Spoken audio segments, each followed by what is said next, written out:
우리 하나님의 말씀 시편 57편 1절, 2절, 3절 말씀 마지막으로 한 번 더 같이 보겠습니다. 시편 57편 1절, 2절, 3절입니다. 세 절 말씀 우리 다 같이 한 목소리로 읽습니다. 하나님이여 내게 은혜를 베푸소서, 내게 은혜를 베푸소서. 내 영혼이 주께로 피하되 주의 날개 그늘 아래에서 이 재앙들이 지나기까지 피하리이다. 내가 지존하신 하나님께 부르짖으며 곧 나를 위하여 모든 것을 이루시는 하나님께로다. 그가 하늘에서 보내사 나를 삼키려는 자의 비방에서 나를 구원하실지라. 셀라. 하나님이 그의 인자와 진리를 보내시리로다. 아멘. 3절 말씀을 보면 하나님에 대한 다윗의 두 가지 믿음의 모습이 나옵니다. 그 한 가지는 어제 아침에 생각해 본 내용입니다. 그가 하늘에서 보내사 나를 삼키려는 자의 비방에서 나를 구원하실지라.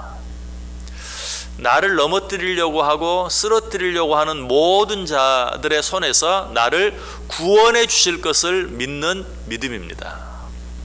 그런데 이 믿음뿐만 아니라 3절 속에는 또 한 가지 믿음이 나타나 있죠. 다시 한번 3절 읽어볼게요. 그가 하늘에서 보내사 나를 삼키려는 자의 비방에서 나를 구원하실지라. 셀라. 그리고 하나님이 그의 인자와 진리를 보내시리로다. 하나님이 그의 인자와 진리를 내게 보내주실 것이다. 이것이 하나님을 향한 다윗이 가졌던 또 한 가지 믿음이에요. 그의 인자와 진리란 무엇일까요? 먼저 인자하심에 대해 생각해 보면, 인자라는 말을 사전에서 보면 마음이 너그럽고 자애롭다, 너그럽고 자애로운 마음이라고 되어 있어요. 자, 이런 마음은 언제 필요합니까? 또 누구에게 필요합니까? 무언가 잘못을 저지른 사람에게 필요해요. 잘못이 전혀 없는 사람에게는 너그러울 필요도 없고 자비로울 필요도 없어요. 무언가 잘못을 저지른, 무언가 죄를 지은 사람에게 필요한 것이 인자예요. 그런데 지금 다윗은 뭐라고 말해요? 하나님께서 인자와 진리를 내게 보내주실 것이다. 이 말은 지금 다윗이 1절과 2절에서 어떤 기도를 드렸습니까? 하나님, 내게 은혜를 베풀어 주세요. 이 어려운 가운데서 나를 건져내 주세요 라고 기도했어요. 그리고 나서 뭐라고 고백해요? 하나님께서 그의 인자와 진리를 내게 보내주실 것이다. 하나님께서 내게 너그러운 마음, 자비로운 마음을 내게 보내주실 것이다. 이것은 혹시 내가 죄를 짓고 혹시 내가 뭔가 잘못을 저질러서 하나님의 은혜, 구원해 주시는 하나님의 은혜를 받을 자격이 없다 할지라도 하나님께서 내게 인자를 보내주실 것이다. 여러분, 우리에게 이런 믿음이 필요해. 때때로 우리는 내가 무슨 죄를 지었을 때, 내가 무엇을 잘못했을 때 그것으로 인해서 믿음까지도 잃어버리는 경우가 참 많아요. 내가 죄를 지었는데, 내가 이러이러한 잘못을 했는데 하나님께서 나를 사랑해 주시겠는가? 하나님께서 나를 구원해 주시겠는가? 하나님이 나와 함께 해 주시겠는가? 그러나 바로 그러한 때 필요한 것이 인자하심이, 바로 그러한 때 우리가 바라보아야 될 것이 하나님의 인자하심이. 그래서 지금 다윗은 하나님, 나를 이 어려운 가운데서 건져내 주세요. 나를 이 어려운 가운데서 지켜주세요. 혹 내가 그러한 하나님의 은혜를 받을 자격이 없다 할지라도 하나님, 당신의 인자하심으로 말미암아 나를 구원해 주세요 라고 하나님께 기도하고 있는 것이, 우리에게는 이 믿음이 필요하다. 왜? 우리는 너무 악해서 계속해서 죄를 짓거든요. 안 짓겠다고 하고 또 짓고, 회개하고 나서 또 짓고. 이런 우리에게 필요한 게 뭐예요? 하나님의 인자하심이. 우리는 이 하나님의 인자하심을 의지해야 돼. 이 하나님의 인자하심을 바라야 돼. 우리의 이런 죄악된 모습, 그리고 그러한 죄악된 모습에도 불구하고 우리를 사랑해 주시는 하나님의 모습이 가장 잘 나타내 있는 성경 구절이 있는데 로마서 5장 8절이에요. 우리가 아직 죄인 되었을 때에 그리스도께서 우리를 위하여 죽으심으로 하나님께서 우리에게 대한 자기의 사랑을 확증하셨느니라. 우리가 아직 죄인 되었을 때에, 무슨 말이죠? 하나님의 사랑을 받을 자격이 도무지 없을 때에 하나님께서 예수 그리스도를 우리를 위하여 보내주시고 우리를 위하여 죽게 해주셨다. 이것이 바로 하나님의 인자하심이, 이런 하나님의 인자하심이 시편 106편 7절과 8절에도 잘 나타나 있어요. 우리의 조상들이 애굽에 있을 때 주의 기이한 일들을 깨닫지 못하며 주의 크신 인자를 기억하지 아니하고 바다 곧 홍해에서 거역하였나이다. 그러나 여호와께서는 자기의 이름을 위하여 그들을 구원하셨으니 그의 큰 권능을 만인이 알게 하려 하심이라. 이스라엘 백성들이 어떻게 했다고요? 하나님께서 이스라엘 백성들을 출애굽시켜서 약속의 땅에 들이시기 위하여 이제 홍해를 건너게 하시죠. 그런데 그 홍해 앞에서 이스라엘 백성들은 뭐라고 말해요? 앞에는 홍해가 가로막혀 있고 뒤에는 애국 군대가 쫓아오는 것을 보면서 하나님이 우리를 이렇게 죽이시려고, 하나님이 우리를 여기서 죽이시려고 우리를 끌어냈느냐라고 하나님을 향해 원망하고 불평하죠. 그 애굽에서 행하신 그 하나님의 놀라운 일들, 10가지 재앙을 행하면서까지 이스라엘 백성들을 구원해 주신 그 은혜를 잊어버리고 기억하지 아니하고 홍해 앞에서 우리를 이렇게 죽이려고, 그러려면 못하러 우리를 애굽에서, 차라리 애굽에 그냥 놔두지 하고 원망하고 불평했어요. 그럼에도 불구하고 하나님은 어떻게 하셨다고요? 그들의 그 무지함, 배은 망덕, 그럼에도 불구하고 하나님은 그들에게 인자를 베푸셔서 그 홍해를 건너게 하셨다. 다시 한번 읽어볼게요. 우리의 조상들이 애굽에 있을 때 주의 기이한 일들을 깨닫지 못하며 주의 크신 인자를 기억하지 아니하고 바다 곧 홍해에서 거역하였나이다. 그러나 여호와께서는 자기의 이름을 위하여 그들을 구원하셨으니 그의 큰 권능을 만인이 알게 하려 하심이라. 이스라엘 백성들은 배은망덕했지만 하나님께서는 인자하심을 베풀어서 그들을 또 한 번 구원해 주셨다라고 말하고 있어요. 다윗은 이 하나님의 인자하심을 깨닫고 시편 63편 3절에서 이렇게 찬송하죠. 주의 인자하심이 생명보다 나음으로 내 입술이 주를 찬양할 것이라. 여러분, 이 주의 인자하심 때문에 우리가 오늘 여기 있는 것을 믿으시기 바랍니다.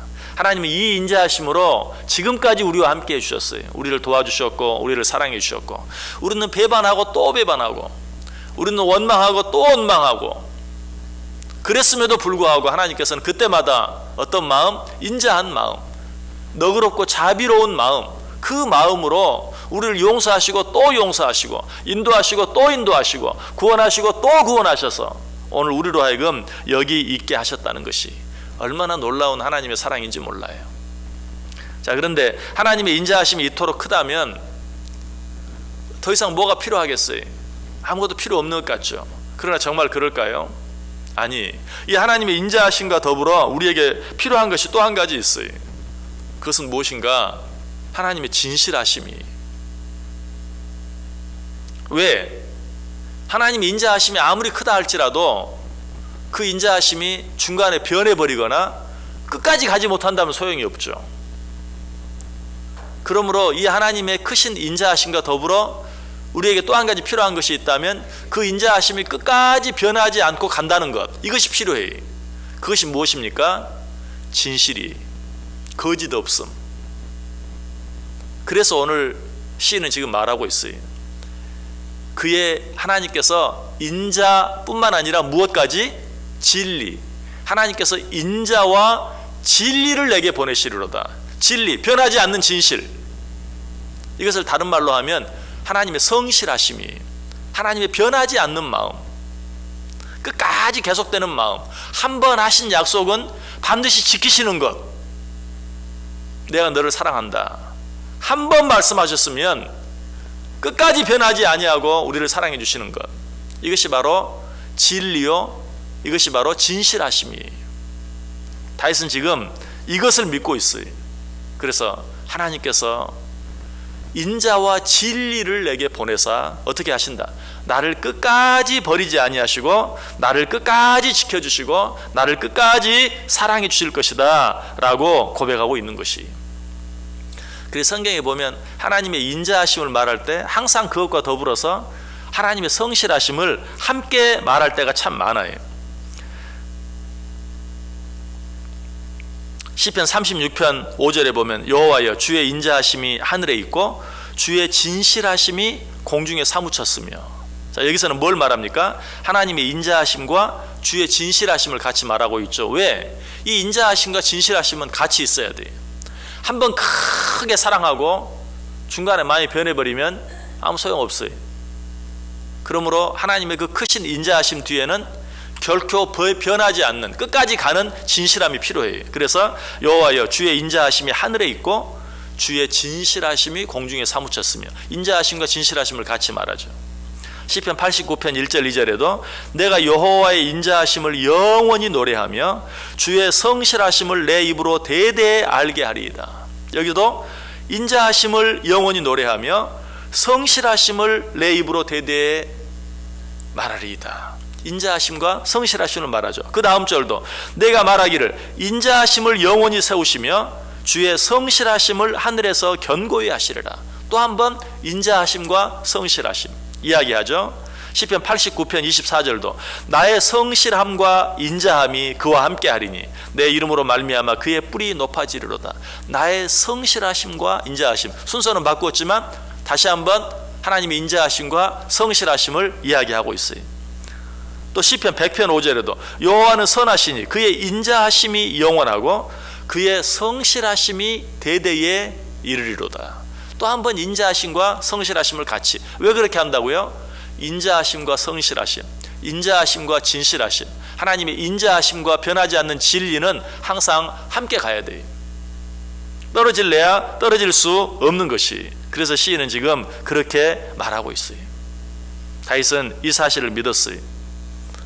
그래서 정말 아무런 인간적인 소망이나 어떤 가능성도 남아있지 않는 때에 하나님께서 그의 인자와 진리를 내게 보내셔서 이 어려운 가운데서 나를 건져내 주실 뿐만 아니라 앞으로 또 이런 일이 생긴다 할지라도 그 하나님께서는 변하지 아니하고 당신의 그 진실하심으로, 성실하심으로, 진리, 나에게 하신 그 약속으로 말미암아 나를 버리지 아니하고 나를 떠나지 아니하고 끝까지 나와 함께 해주실 것이다. 사도 바울은 이 하나님의 인자하심과 진실하심을 확실히 믿고 뭐라고 말해요? 빌립보서 1장 6절에서 너희 안에서 착한 일을 시작하시니가, 이건 하나님의 인자하심이 너희 안에 착한 일을 시작하시니가 그리스도 예수의 날까지 이루실 줄을 확실하노라. 이것은 하나님의 진실하심이, 이것도 하나님께서 너희를 향한 그 인자하심과 너희에게 하신 그 진실하심을 결코 버리지 아니할 것이다. 너희 안에 착한 일을 시작하시니가 그리스도 예수의 날까지 이루실 줄을 우리가 확신하노라. 오늘 이 말씀과 다윗이 한 3절의 고백, 하나님이 그의 인자와 진리를 보내시리로다, 똑같은 말씀이, 하나님이 내 안에 착한 일을 시작하셨으니 결코 중단하지 아니하고 그리스도 예수의 날까지 이루실 줄을 확신한다는 바울의 고백과 하나님께서 그의 인자와 진리를 보내시리로다 라는 말은 똑같은 말이. 오늘 하루 여러분 어떻게 살기를 원하세요? 먼저 하나님의 인자하심을 믿으세요. 내가 아무리 잘못해도 나를 버리지 아니하시고 나를 사랑해 주시는, 나를 너그럽게 대해 주시고 용서해 주시는 하나님의 인자하심을 믿으세요.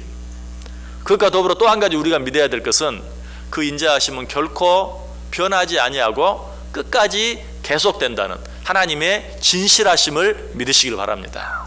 그리고 오늘 다윗처럼 고백하시길 바랍니다. 오늘 하루도 하나님께서 당신의 인자와 진리를 내게 보내사 나를 사랑해 주시고 나를 도와주시고 나를 지켜주시고 나와 함께 해 주실 줄 믿습니다. 오늘뿐만 아니라 앞으로도 계속해서 그렇게 해 주실 줄 믿습니다.